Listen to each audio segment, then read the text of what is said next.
Welcome to NTD News Today. I'm Kevin Hogan. Let's take a look at our top stories.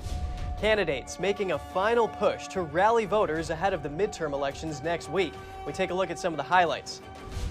Pennsylvania might be crucial in determining which party has control over the U.S. Senate next year. Candidates from both parties addressed voters in the Commonwealth last night. We bring you the highlights. A music legend joins former President Barack Obama on a Nevada stage to shore up support for a candidate in a pivotal midterm election contest. With the November 8th midterm elections rapidly nearing, hear what analysts are saying about the latest developments and scenarios.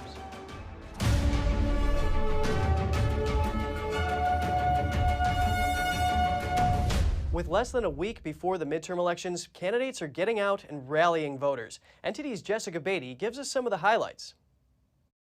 Candidates across the U.S. were out rallying voters Tuesday.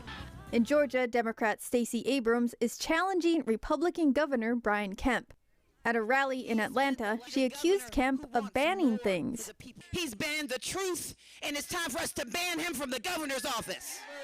Kemp defeated Abrams in 2018 by less than 55,000 votes. They face off again next week. Over in Pennsylvania, Democrat Josh Shapiro rallied voters ahead of his bid for governor. He said he'll help build an economy that lifts everybody up. It starts by raising our minimum wage to $15 an hour. And making sure we protect the union way of life here in the Commonwealth of Pennsylvania. So far, Shapiro is ahead of his Republican rival, Doug Mastriano. But Pennsylvania is a battleground state where presidential elections at least can go either way. In Ohio, U.S. Senate hopeful Democrat Tim Ryan spoke to union workers.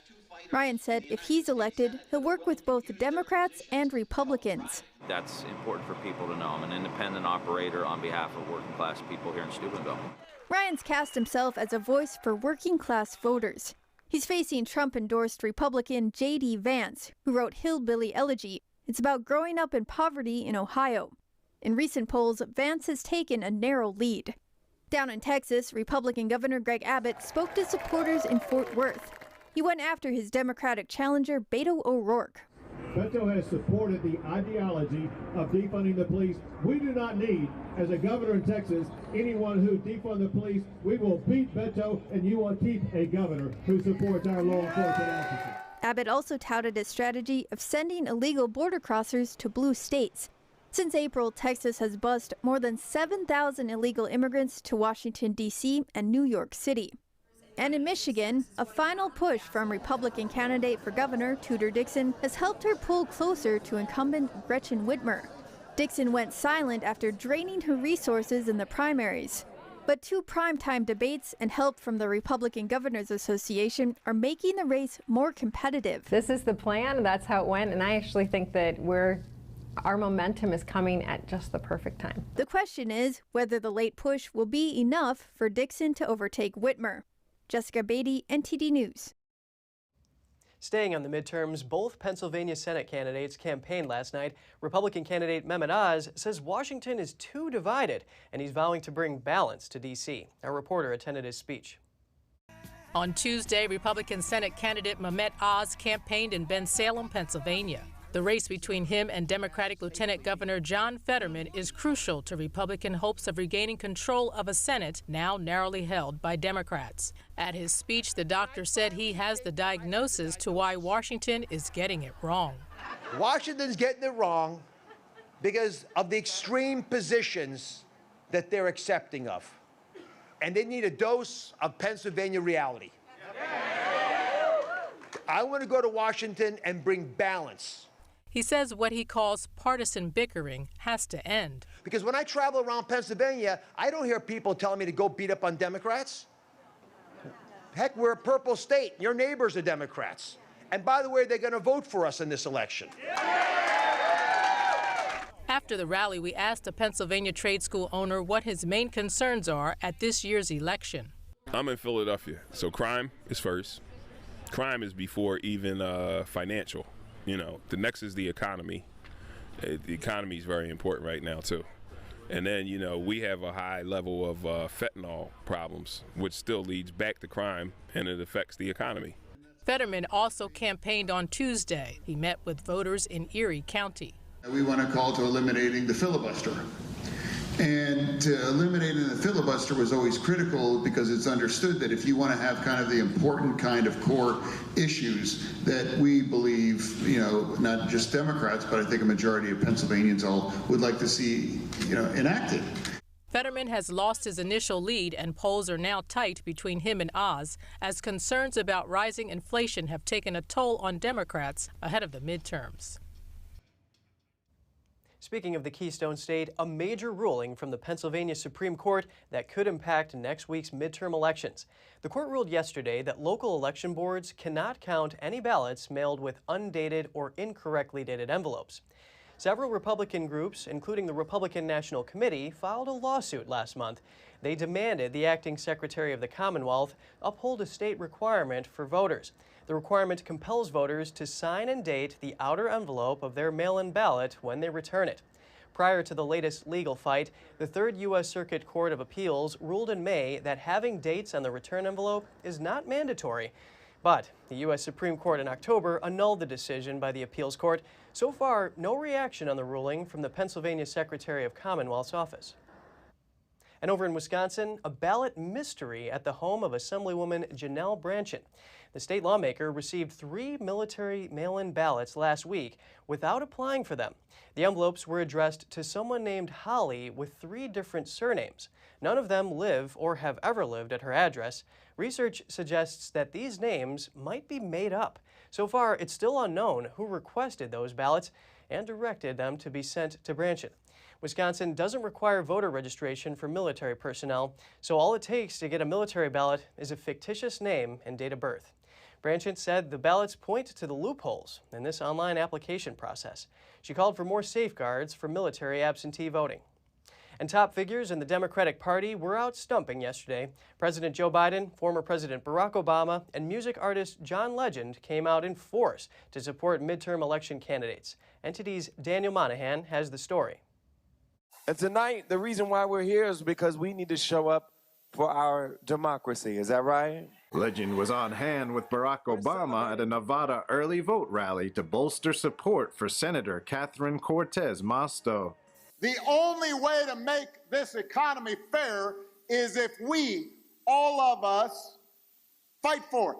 Masto is widely viewed as the most vulnerable Democrat in the U.S. Senate. Her race against former State Attorney General Adam Laxalt has been deadlocked for months. During his speech, Obama decried violent rhetoric in U.S. politics. You got politicians who, instead of wanting to bring people together, do their best to stir up division and make us angry and afraid of one another. Meanwhile, over in Florida, Biden took the stage in support of DeSantis' rival Charlie Crist and Senate candidate Val Demings. Well, Senator Rubio, I have a message for you. Rape is a crime. Incest is a crime. Abortion is not. After jogging sprightly across the stage, Biden took aim at Republicans. Folks, this ain't your father's Republican Party. This is a different breed of cat. President Biden then talked about how the economy was in ruins when he took office, before admonishing the oil industry. Americans across the country have stepped up and are doing the right thing, but not everyone. The oil industry is not doing the right thing. Now over to Michigan, where Liz Cheney crossed the aisle to stump for Democratic Representative Alyssa Slotkin. She said it was her first time campaigning for a Democrat. And I have to tell you that it was not a hard decision at all. Cheney's visit to the battleground state comes as she considers a 2024 presidential run after losing her primary earlier this year. Daniel Monahan, NTD News. As polls continue to tighten ahead of the midterms, we take a look at what analysts say we can expect on November 8th. NTD's Daniel Monahan has this story. Former White House Press Secretary Jen Psaki says Democrats are worried that momentum has shifted towards Republicans. She says Democrats are encouraged to vote for candidates at the top of the ticket but lack enthusiasm for down-ballot races. In late September, Psaki said the party will lose if they are seen by the electorate as a referendum on the leadership of Biden. Republicans now consistently lead Democrats on the generic congressional ballot. That's a poll asking which party voters will support. Only 2 of the past 15 generic congressional ballot polls show a Democratic lead. Meanwhile, former President Barack Obama recently traveled to Georgia to attempt to bolster Senator Raphael Warnock and candidate for governor Stacey Abrams. He has also campaigned in Michigan, Wisconsin, and Nevada. Kellyanne Conway said on Fox News that she sees desperation in the move. But I think the Obama question is a really important one. Vintage Obama was about hope and change, but now he's out on a recovery and rescue mission. She touted the poll surge of Lee Zeldin in the governor's race for New York and says people don't feel safe. And you have an entire Democratic Party telling the country, don't believe what you see, believe what I say. That's why voters are rejecting that. Former White House Press Secretary Ari Fleischer predicts a big Republican triumph. That's the thing about a wave election. You don't know it until you're soaked, you're under it, and then the other party is jubilant. That is the possibility a week from tomorrow. Despite such predictions of Republican landslides, one analyst says a closer look at the data shows that Democrats still have a chance if they can get out the vote. The Democrats are not doomed. It's not a foregone conclusion. And most of the analysis about how midterm elections play themselves out is incorrect and based upon a misunderstanding of the election data. He says a majority of voters in the United States support Democrats. The decisive issue, according to Phillips, is how motivated those voters are to go out and vote. Both parties have been campaigning on key topics that resonate with their members in attempts to galvanize their voters. In the wake of the Supreme Court's decision to overturn Roe v. Wade, states are seeing an uptick in young women registering to vote Democratic. Phillips says the court's decision may have triggered a backlash as some women rush to secure voting rights. It's one thing to talk about Roe v. Wade and to be able to use it as a alarm bell to your far right corner of your base. It's another thing for the Supreme Court to actually overturn it. Christina Latham of the University of Nevada, Reno, says it's important not to get overly excited that you're going to see high early voting turnout for Democrats. We do see higher numbers of early voting among the Democratic Party and more same-day voting within the Republican Party. The Senate stands at 50-50 with Harris serving as a tiebreaker. In the House, Republicans need to gain a total of 5 seats. Daniel Monahan, NTD News. A change in congressional power could have a big impact on the economy and government spending, but little focus has been given to what it means for judges and how this could affect the lives of everyday Americans in terms of their freedom of belief. Joining us now to discuss religious freedom is Ryan Helfenbein, the Executive Director of the Standing for Freedom Center. Pleasure speaking with you, Ryan. Hey, Kevin, thank you. There are currently around 80 federal judicial vacancies. Which party controls the Senate will determine how these vacancies are filled. How could this impact religious liberty in the United States? Well, I would say that it is hugely important that we have equal protection under the law. And that is a long-standing legal tradition in this country, going all the way back to the founders. The reality is religious liberty, which is enshrined in our Constitution in the First Amendment, is protected. It is only as good as those men and women who are gaveling in.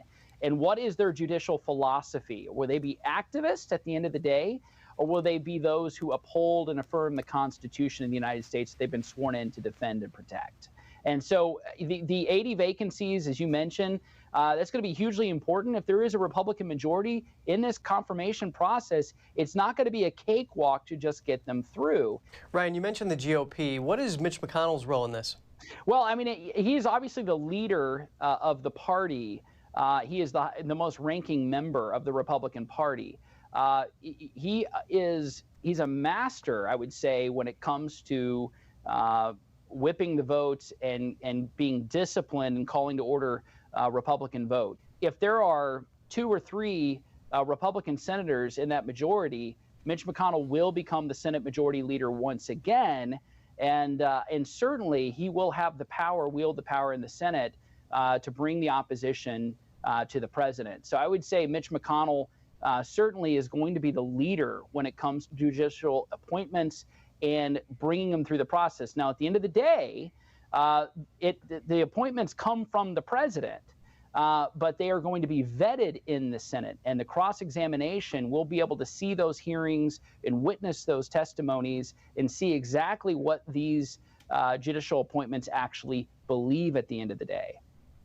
Well, we'll know the outcome of the midterms in less than a week. Now let's talk about a recent win for religious liberty. The Washington High School football coach Joseph Kennedy was reinstated after the Supreme Court ruled the Constitution protects his private religious practice. How much of an impact will lower courts have over these types of issues? Oh, the lower courts are greatly consequential. When you consider how many cases, especially on the issue of free speech and religious liberty, many of them are determined at the lower court level. I think that the remaking of those courts to being less of an activist court, I would say the Sixth Circuit's court was one that was remade under President Trump. It now has a majority of conservative judges. And when we say conservative, we're not talking about Republican. We're just saying upholding and affirming the Constitution. Coach Kennedy case and many others. There's 303 Creative, which is the master cake shop there in Colorado, has a landmark case that's going to be determined by the court as well.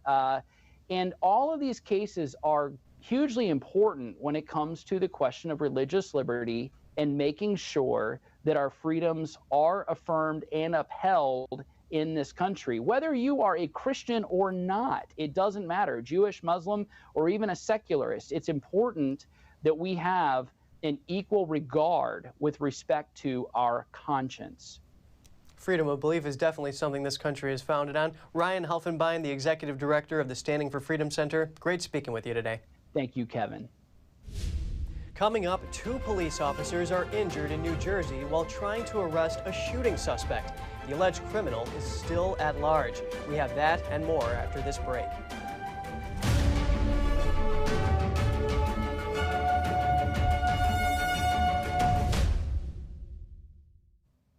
A gunman injured 2 police officers yesterday in New Jersey. The Newark mayor said the attack happened when police tried to arrest a suspect after receiving a 911 call.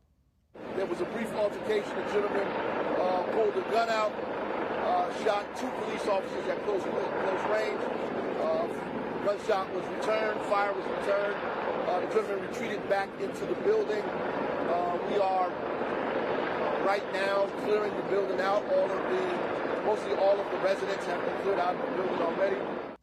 A caller reported finding the suspect from a previous shooting last Friday. Police then arrived at the building and confronted the attacker in a parking lot.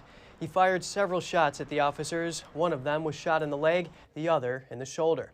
Both officers are now in the hospital, but in stable condition. A SWAT team has been sent to the building in a search for the gunner. He remains at large as of now. Police have identified the target and are hoping to arrest him tonight. CVS, Walgreens, and Walmart have tentatively agreed to pay at least $12 billion to settle opioid lawsuits. According to Bloomberg, the lawsuits were brought by state and local governments. They allege the retailers mishandled prescriptions of opioid painkillers.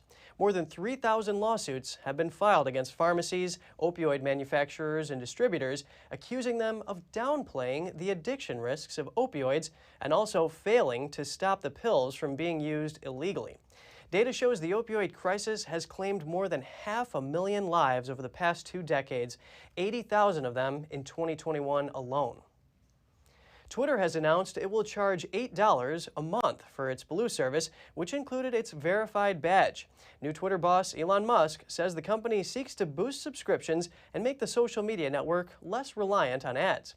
A blue check mark next to a person's username means Twitter has confirmed that the account belongs to the person or company claiming it. The existing Blue service costs $5 a month. Musk's comments follow media reports that he was looking at the process of profile verification and how the blue check marks were given. Twitter used to give these to noteworthy profiles based on its own criteria. Musk on Tuesday said subscribers with blue check marks would get priority in replies, mentions, and searches. They would also be able to post longer videos and audios and only see half as many ads. A recent poll suggested that more than 80% of Twitter users said they would not pay for the checkmark. Around 10% said they were willing to pay $5 a month. Twitter is currently free for most users. Musk reiterated Tuesday night that accounts suspended from the platform will not return right away. Musk tweeted, "Twitter will not allow anyone who was deplatformed for violating Twitter rules back until we have a clear process for doing so." He added that the process could take weeks. That means users, including former President Donald Trump, likely will not be able to rejoin the social media site before the midterm elections. And Spotify is publicly lashing out at Apple over Apple's 30% fee on in-app transactions. Spotify refuses to pay the 30% fee and therefore can't sell audiobooks, a business it's trying to break into inside its iOS app. The music streamer built 3 workarounds it thought were consistent with Apple's policies. All 3 were rejected after undergoing reviews for the App Store. So Spotify had to essentially abandon audiobook purchases in its iOS app. A lawyer for Spotify said the issue was, quote, reflective of Apple's anti-competitive practices across the board. Apple also says audiobooks via its pre-installed Apple Books. Apple says that Spotify's workaround broke its rules. The union representing United Airlines pilots have rejected a tentative agreement. 94% of members voted against the deal. United said it expected the rejection. It is already working with the union on a new agreement with improved rates and other enhancements. Just 1 day ago, Delta pilots voted in favor of authorizing a potential future strike. If that happens, it won't be until after the Thanksgiving travel surge. A multi-million-dollar COVID-19 fraud scheme. 4 people are now charged. The fraud case involves the CARES Act that Congress passed in 2020. It authorized more than $2 trillion in COVID-19 relief. The money included about $350 billion in loans for the Paycheck Protection Program, or PPP, to bail out small businesses amid the lockdowns. According to the U.S. Attorney's Office for the District of South Carolina, one of the 4 defendants allegedly created false PPP loan applications for up to 100 people nationwide. Altogether, the schemes could have stolen $2 million in federal funding.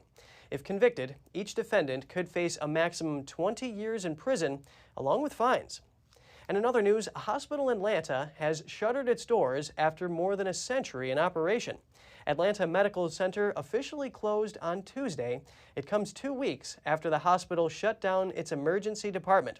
Wellstar ran the hospital. The company announced in August it was closing Atlanta Medical, blaming falling revenue and increased staff and supply costs. The closure leaves just one Level 1 trauma center in Atlanta for victims of car crashes and other violence.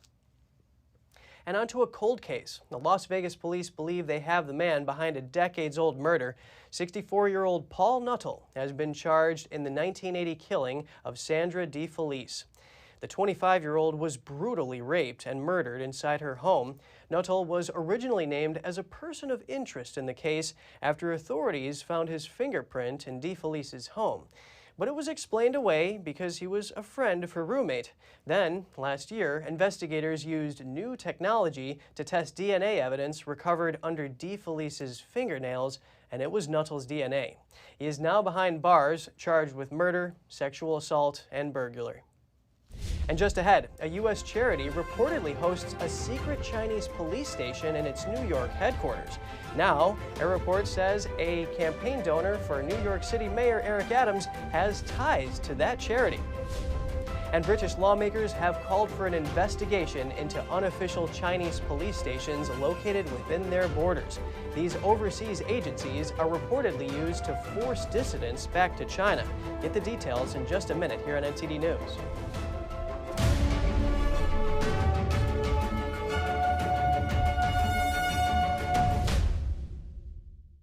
As Americans, it seems like other people have been telling us what to do, how to live, and how to think. But that's not how we founded the greatest nation on earth. During times of powerlessness, we found power. And we found power through taking action. Through action, we find solutions. And through solutions, we find freedom. The supply shortage has made it harder than ever to keep your shooting skills sharp at the range. Introducing Strikeman, a laser firearm training system that allows you to practice your shooting skills at home without wasting a dime on ammo. Using our laser cartridge, target, phone mount, and award-winning phone app, become a proficient shooter in under 2 weeks. Create training templates with firearm drills and get live feedback with progress tracking on your shot accuracy and shot times. Beat personal records and compete with friends and family to crown the best shooter in the group. Put the power back in your hands with Strikeman.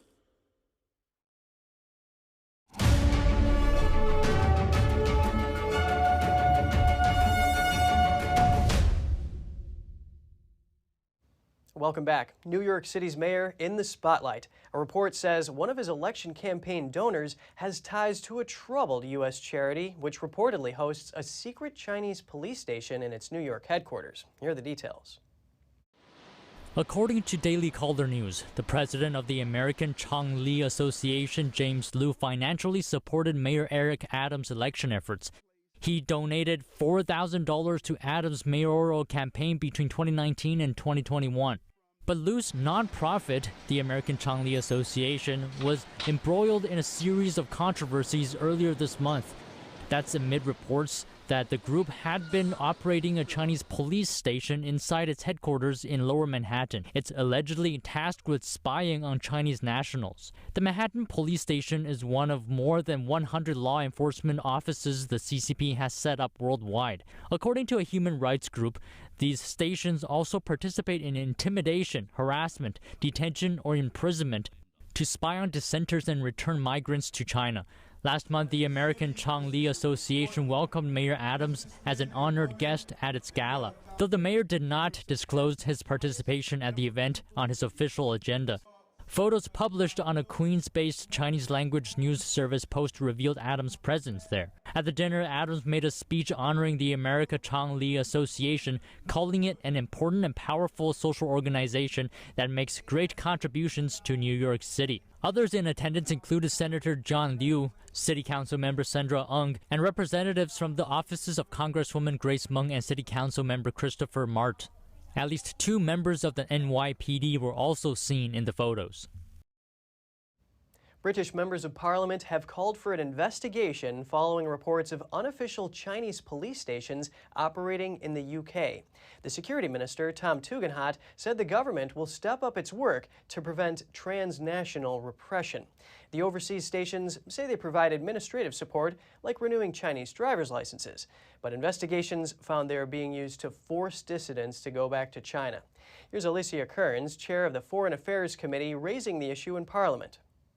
There are troubling reports, Madam Deputy Speaker, of a widespread network of Chinese police stations operating worldwide, including 3 in our own country: Croydon, Hendon and Glasgow. Now, publicly, these stations are harmless administrative centres for Chinese nationals, but reports suggest that actually, in fact, they are used to hunt down dissidents and alleged Chinese criminals.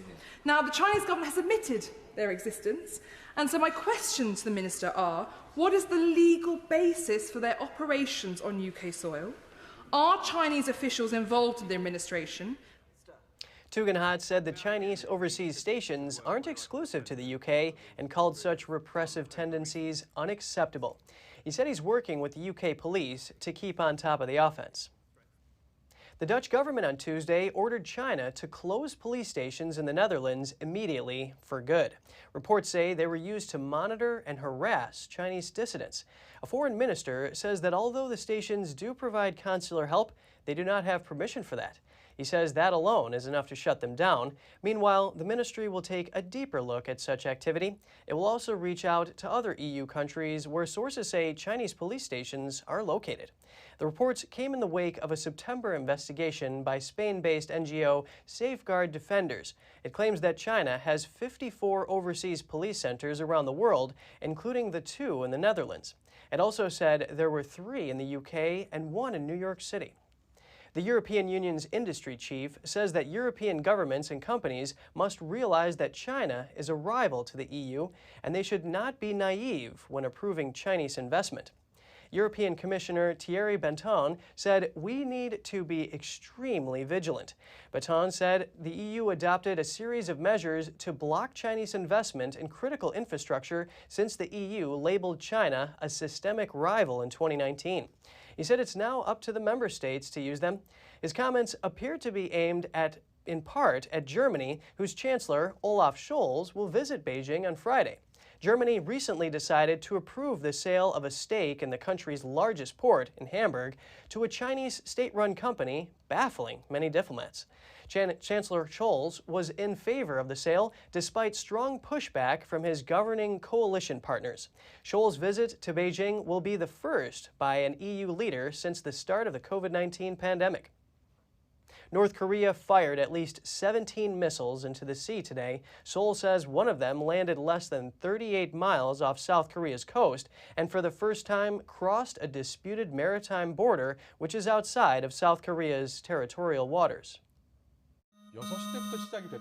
The apparent missile tests triggered air raid signals on the South Korean island of Ulong. South Korean President Yoon Suk-yeol called it an effective act of territorial encroachment. Military chiefs in Seoul voiced alarm at the latest development. This North Korean missile launch, which marks the first time since the division of the peninsula that has landed near our territorial waters south of the northern limit line, is very rare and we can never tolerate it. Our military will firmly respond to it. In response, South Korea scrambled fighter jets that fired 3 air-to-ground missiles across the maritime border. Japan also condemned Pyongyang's missile tests. Its defense chief said a complaint was lodged with Beijing through diplomatic channels. Wednesday's launch comes after a warning from Pyongyang of powerful follow-up measures if the US and South Korea didn't stop large-scale joint air drills. Those went ahead with hundreds of warplanes, including F-35 stealth fighters from both sides, staging mock attacks 24 hours a day. According to Seoul, the training was needed to counter potential threats from North Korea, which has staged a record number of missile launches this year. In a statement, North Korea said the Allied drills were, quote, inordinate moves for military confrontation that created a grave situation on the Korean peninsula.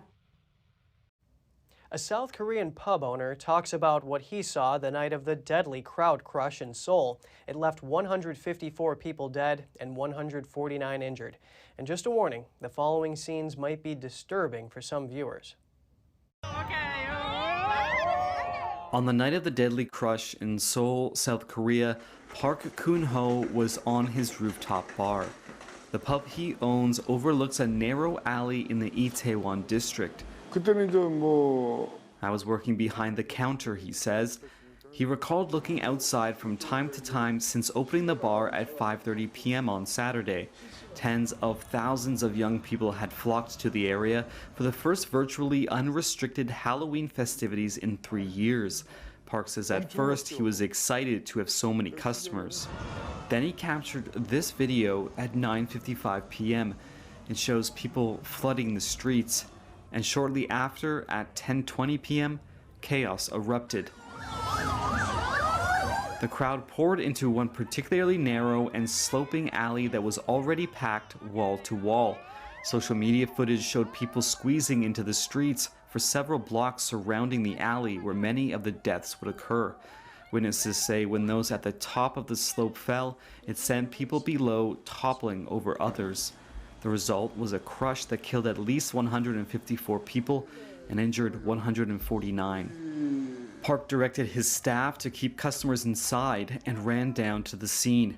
He performed CPR and managed to save one woman's life. There were dead bodies all lined up along here, he says. Over here, we perform CPR and then send people on their way. Roughly 100,000 people were estimated to be in Itaewon on Saturday. But according to the city of Seoul, there were only 137 police officers in the district at the time. Officials are still investigating the cause of the crush. Safety experts say proper traffic control could have prevented or at least reduced the surge that led to the disaster. If you have any news tips or feedback for the show, don't hesitate to email us at news.today@ntd.com. And just ahead, U.S. military inspectors are tracking weapons donated to Ukraine. That follows rumors that the equipment might be spreading to the black market. And Benjamin Netanyahu is on track to make a comeback as Israel's prime minister. Exit polls are out from the parliamentary election on Tuesday. We'll have all that and more for you in just a minute.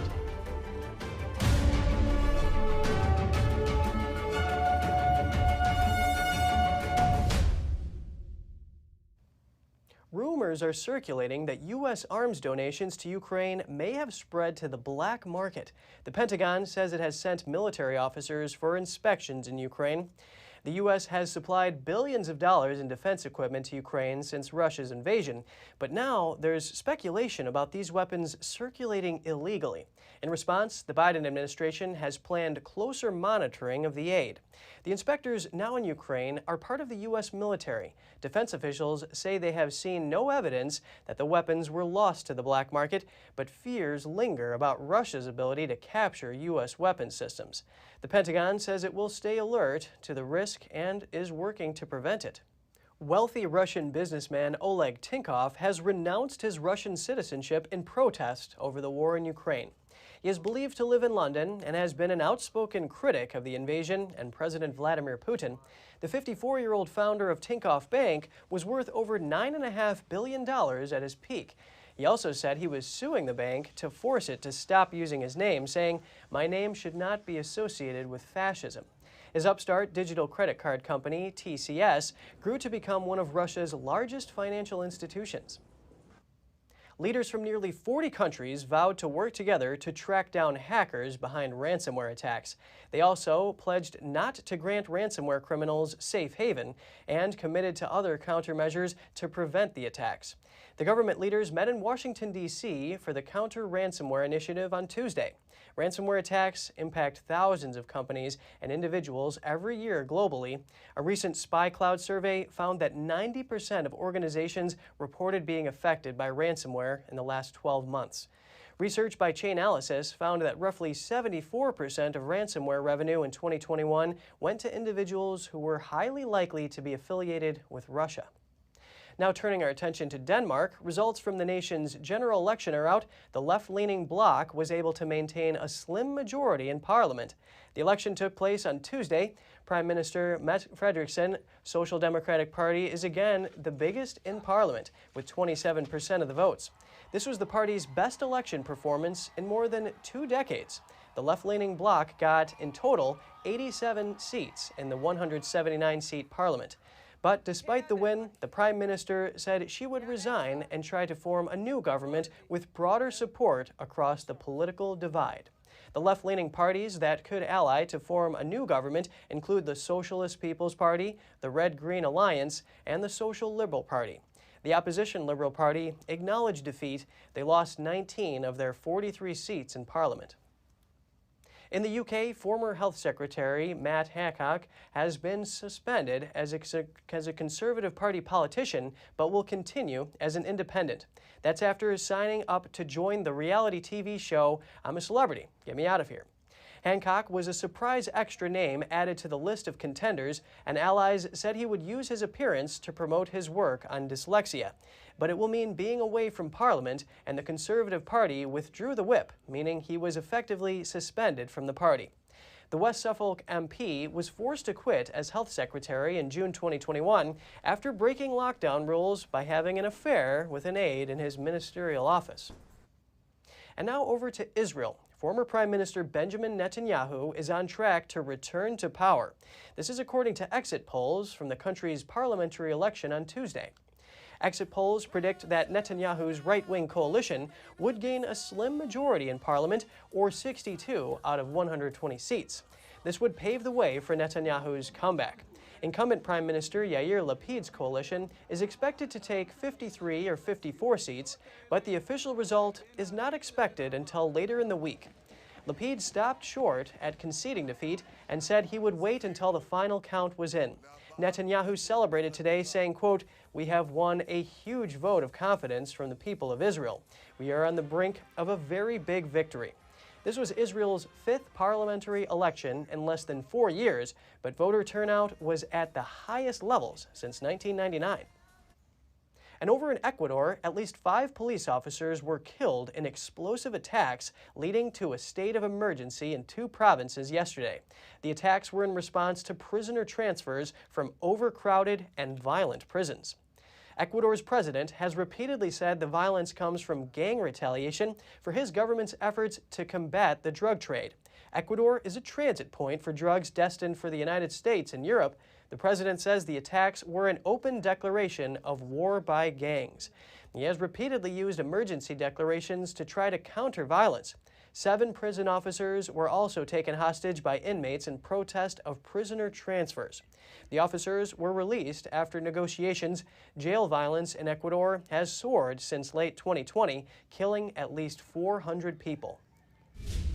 And still to come, a tiny endangered fish in Tennessee is waiting for a new home. Finding a habitat is make or break for their future survival. And for endangered whales, a smart device is helping them hear the ocean. It protects them from colliding with ships as they migrate. Stay tuned for more on that when we return.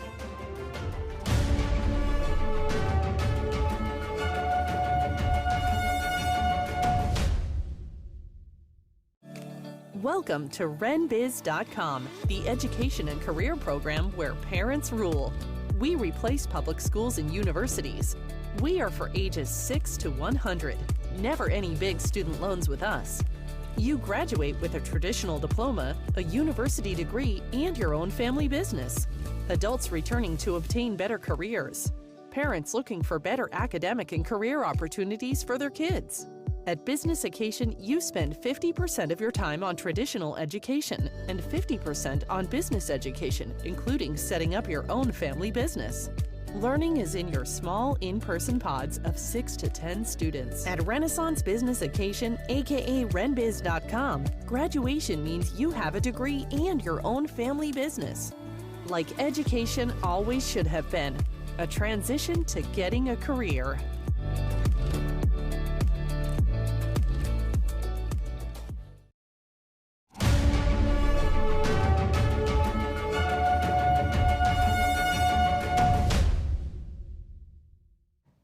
Tennessee's endangered Barron's Topminnows are under U.S. federal protection, but officials haven't said where. The establishment of its critical habitat remains up in the air, leaving the future of the tiny fish in doubt. For about 40 years, the attractive Barron's Topminnows were on the verge of extinction until they officially entered the endangered species list in 2019. But since then, they've been caught in another bind. It's like Noah's Ark. We have them here holding them because the original place where they were found, it's now a hostile environment with those mosquito fish, and they can't survive. These 4-inch minnows are named for where they live, the Barron's Plateau in Tennessee. The waters there are isolated by small waterfalls and cascades, preventing downstream fish from invading their territory. But sometime in the 1960s or 70s, the western mosquito fish was introduced for mosquito control. They became a major competitor and predator of Barron's Topminnows. Everywhere the mosquito fish was introduced, the Topminnows disappeared. Every time you lose a species out of an ecosystem, that ecosystem gets a little weaker. Now it's not cleaning your water as much. So pretty soon you got to pay more for drinking water. You can't swim in the rivers and you can't eat the fish that you catch. So just trying to keep all these cool critters in Tennessee alive helps us as well as all these critters. Efforts have been made to rescue the rare species. To recognize predators that aren't native, like mosquito fish, and then they restocked them, and they had very little recapture, but they did get a few of them that they had trained and none that they hadn't trained. So maybe there's something crazy like that, training fishes to recognize predators. Recently, the Center for Biological Diversity threatened to sue the U.S. Fish and Wildlife Service for its delay in defining a critical habitat for the tiny fish. The service has asked for patience, saying they will take action by the end of the year. A device that can hear the ocean could help endangered whales avoid colliding with ships while migrating from Antarctica to the equator.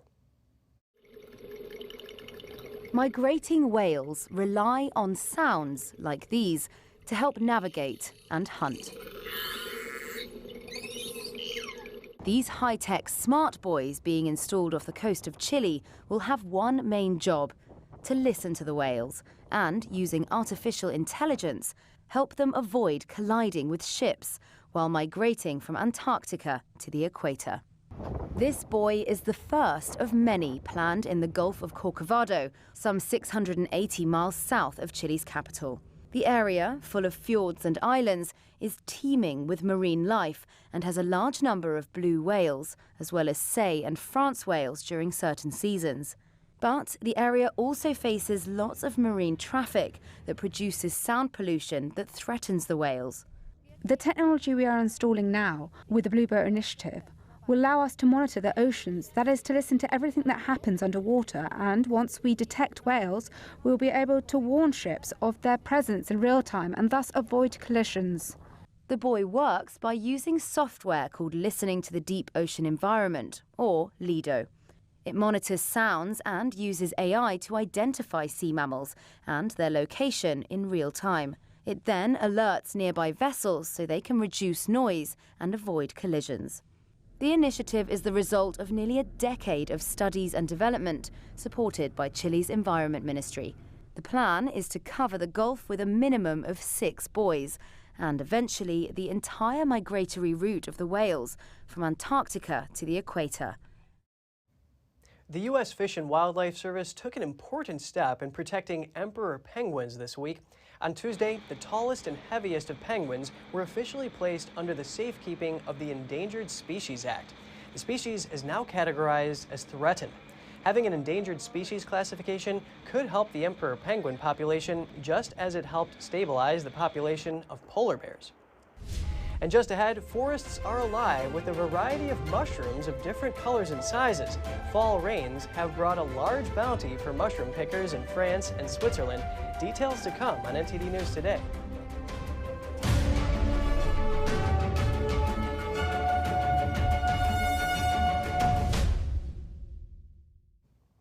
Fall rains bring a bumper crop of mushrooms in France and Switzerland.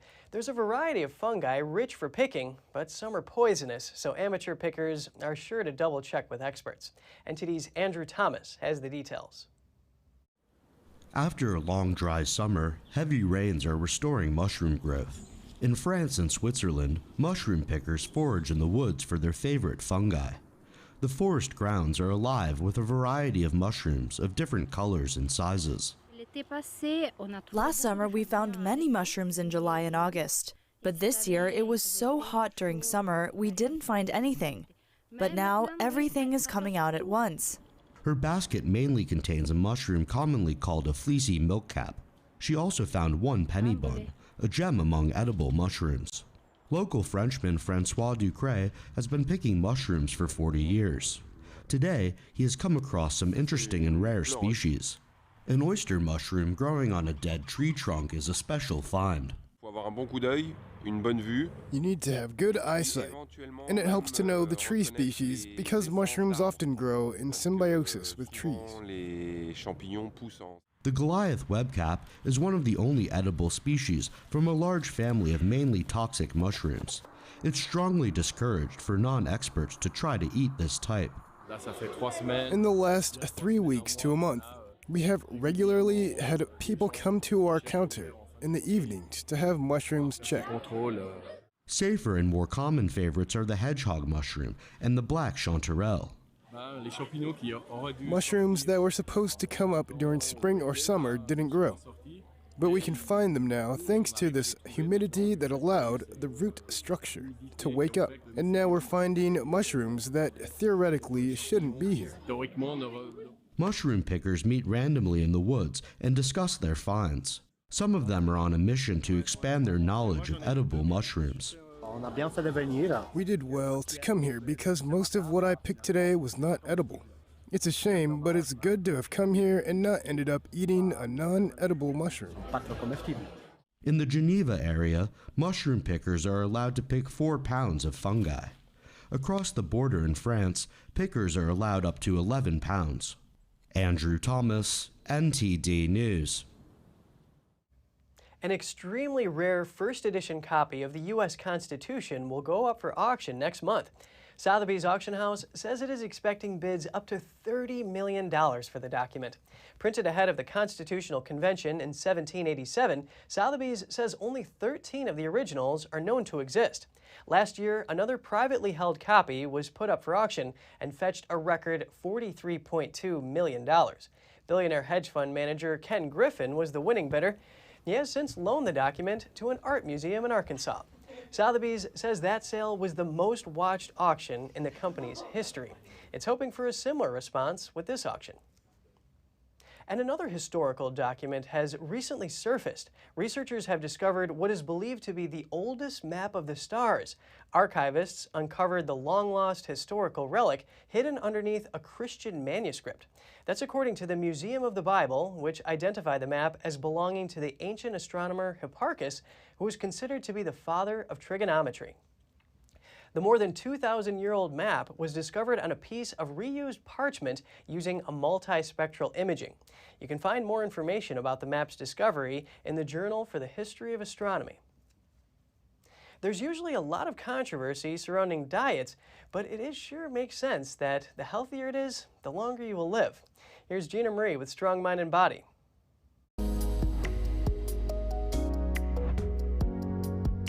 Studies confirm that eating a healthy diet can lengthen your life.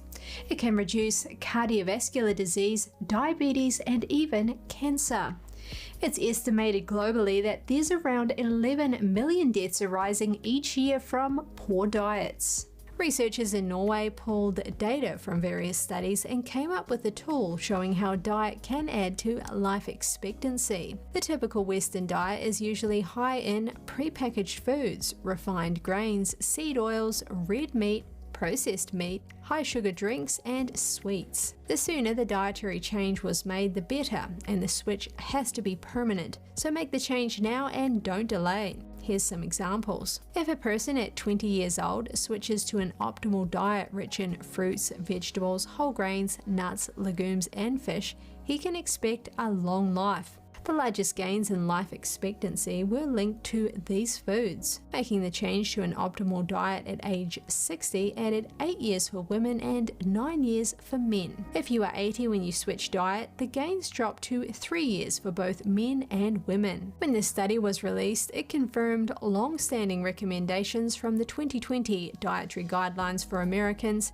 the American Cancer Society, the American Diabetes Association, and the World Health Organization. But what about physical activity? The above study only considered diet. The British medical journal The Lancet recently evaluated 15 studies from Asia, Australia, Europe, and North America. They looked at the number of steps people took per day to examine the connection to illness and death. Their summary: food and activity are two sides of the same coin. Combine an optimal diet with 10,000 steps per day to enjoy a longer, healthy life. A rare ball from Argentine soccer star Diego Maradona is going up for auction. This little ball completed the greatest goal in one of the most famous World Cup matches in history. The ball is from the 1986 World Cup quarterfinal between Argentina and England. Maradona hit the ball into the net 6 minutes into the second half. He said afterwards that the goal was aided by the hand of God. 4 minutes later, he dribbled in from his own half to score a second goal, widely considered the greatest goal in World Cup history. The ball is being sold by the referee who officiated that match. The auction will be hosted by auctioneer Graham Budd on November 16th. Budd calls it a historic ball and expects it to fetch close to $3 million at auction. Bidders can now register and bid from online. That's all for today's program. We're really glad to have you with us. Please send us an email if you'd like to tell us something. We're going to put it on screen. For podcasters, that's news.today@ntd.com. I'm Kevin Hogan, NTD News, New York City.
Hello, I'm Mike Lindell, and in light of the recent events, your continued support means everything to myself and my employees. To thank you, we're having the biggest sale ever on all MyPillow bedding.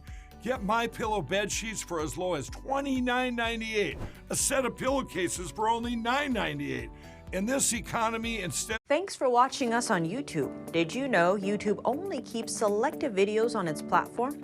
So if you want to make sure you get the full picture, just subscribe to our newsletter. Go to newsletter.ntd.com and sign up. It's free.